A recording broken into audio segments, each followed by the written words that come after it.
RV&FJ plus reviews. Welcome to the conclusion of RV&FJ's San Francisco vacation. I'm going to San Francisco. I will find a disco. I will find a great love. For day 5, we went to Six Flags Discovery Kingdom in Vallejo, California. It's an aquarium, a zoo, and an amusement park. It all started in 1968 as Marine World. In 1970, it merged with Africa USA, then moving to Vallejo, California in 1986. William Shatner even helped Marine World Foundation raise money. But in 1996, the park defaulted on its debt, and the city of Vallejo took over. That's when Six Flags was brought in to run the park, and it was renamed the New Marine World Theme Park. In 1998, it was changed again to Six Flags Marine World, and finally to Six Flags Discovery Kingdom for the 2007 season, saying that there were 3 distinct themes now: land, the animals; sea, the marine mammals; and sky, the coasters. Why no videos of the rides? Well, here's the story. We went to an amusement park with some friends. I wanted to go on a ride that they didn't want to go on, a really tall roller coaster. I handed them everything out of my pocket so I didn't lose it on the coaster, except for my phone, which I left in my back pocket. Forgot completely about it. I got on the coaster, and when I went down the tallest hill, I felt something hit the back of my head. Before finishing the story, what do you think? Is this lion flipping me off? Leave your answer in the comments. Alright, let's get back to my story. I looked to my left, and there it went, sailing off. Now the park was nice enough to go look for it for me. They found it. The case was gone, and the phone was in pretty sad shape. I bought a brand new case for it and was able to get it in there, and it actually held it together. And I was able to finish my contract that way. So from that point on, I didn't take it on any ride. So that's why there's no film of rides. The last winery we visited wasn't located at their vineyard.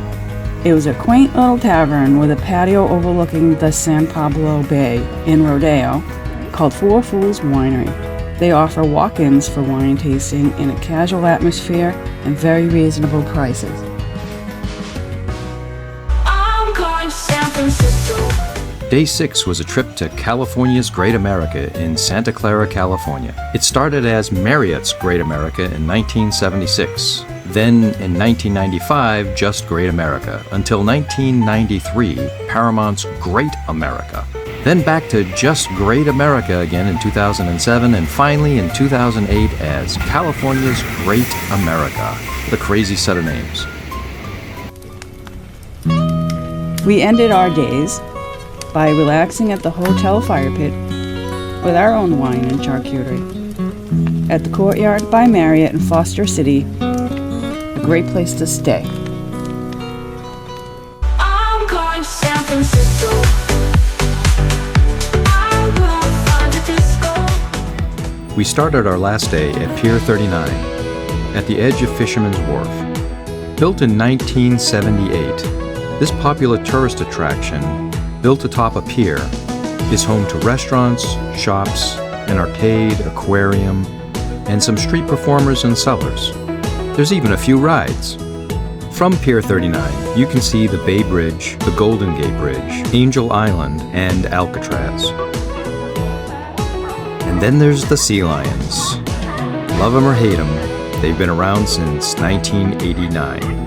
They started moving in from Seal Rock. By 1990, there was about 150 sea lions hanging out on the docks, making a mess. Their population peaked in 2009 at about 1,700.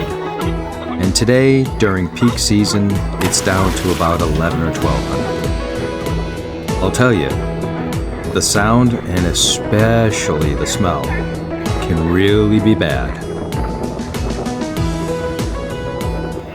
While we waited for our ship to take us over to Alcatraz, we noticed that Coit Tower could be seen. We showed you that in the last episode.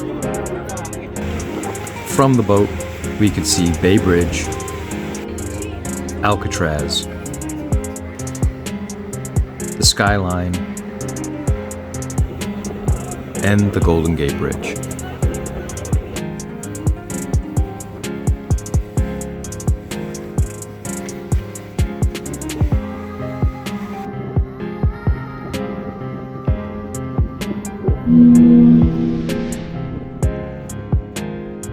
1846.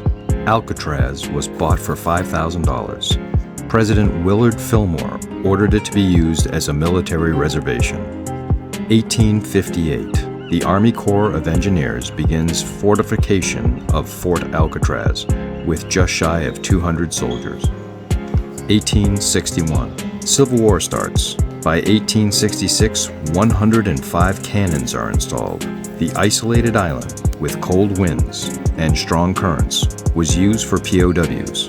By 1863, non-military accused of treason were also imprisoned at Alcatraz.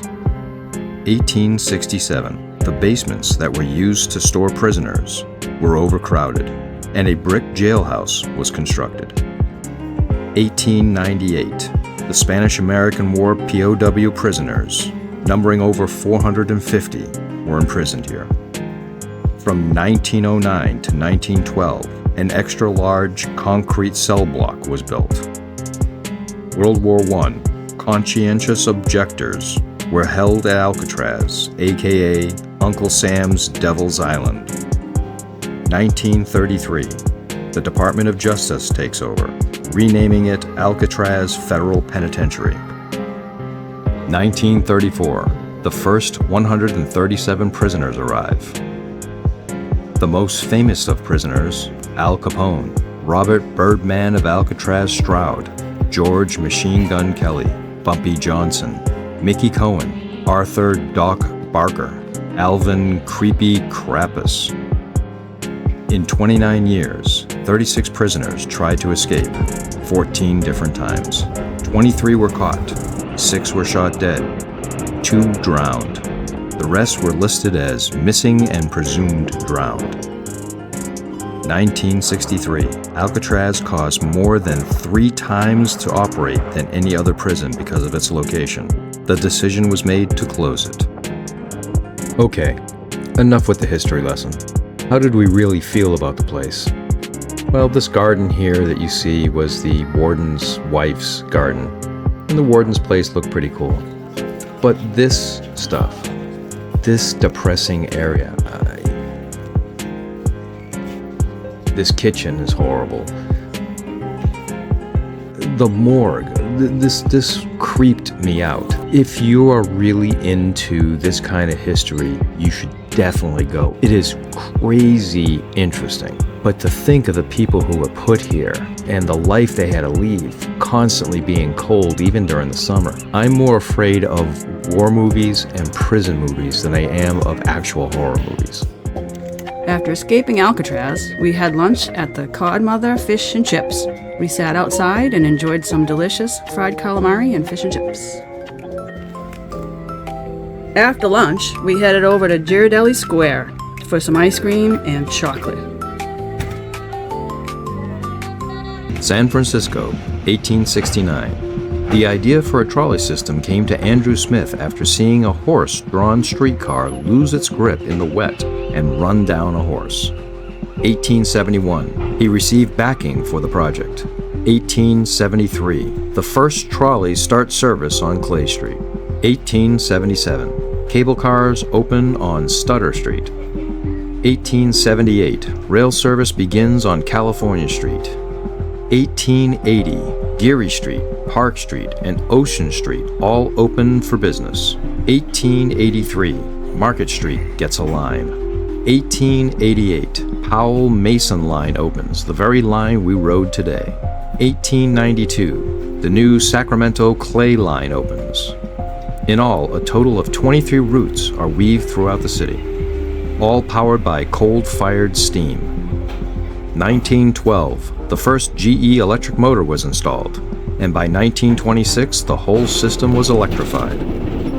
1947, Mayor Roger Lapham puts closing the lines to the vote. But over 3/4 of the vote says keep it going. Throughout most of the 1950s, insurance, maintenance, and the rise of the automobile saw the reduction of lines. 1979, the system is now unsafe. A major $260 million rebuild was needed. Uh-oh, hold on to your hat. 1982. With financing in place, the system was shut down until 1984 for an extensive rebuild. 2007, a second, smaller rebuild took place until 2019. What's the future hold? It's very expensive to ride, very expensive to repair, has one of the highest accident rates, so insurance is very expensive. Few local riders ride the rails, 90+% are tourists. All of this could end the last of the remaining rail lines. So ride it while you can. It's a blast to hang on and hear the clickety-clack and the bell and the world go by. Hanging on is exhilarating. There is almost nothing like it left in the world. After that awesome trolley ride, we headed back to the parking garage where we left the vehicle so that it wouldn't have broken glass. On the way to the airport, we noticed this crazy hill. Check this out. Nothing like a sidewalk that has stairs. We had such a great time in San Francisco, but we wish we had time for Chinatown, Haight-Ashbury, Illuminate SF, the San Francisco Zoo, the Cable Car Museum, the Painted Ladies, the Dangling Legs, the Wave Organ, the Secret Tiled Staircase, the Woodline, the Seward Street Slides, the Good Vibration Museum. the Hotel Vertigo, and so much more. Hope to see you on our next trip. So long.